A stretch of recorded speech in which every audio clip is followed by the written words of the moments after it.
It's like, if I had to use an analogy, it's like, imagine, Mark is laying out breadcrumbs, like a great, mystery novel that you have to kind of follow along and keep following the breadcrumbs until you get to the reveal at the end. Or maybe you could think of it like a puzzle piece, right?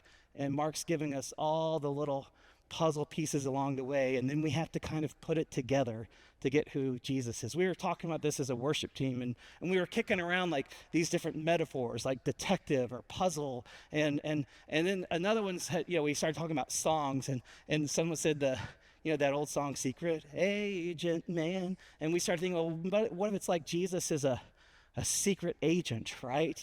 Like, especially, I brought up the old song by Michael W. Smith, Secret Ambition. Do you guys know that song?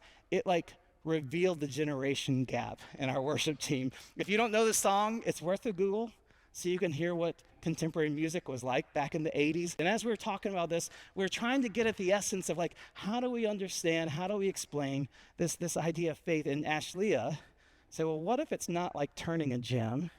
What if it's more like, wait for it, this is a little harder to draw. What if Jesus, our understanding of Jesus, is like a kaleidoscope? You ever use these things as kids? They're so much fun. You get to look through and see all these amazing patterns and colors, and then you just twist, and suddenly it all shifts and changes again.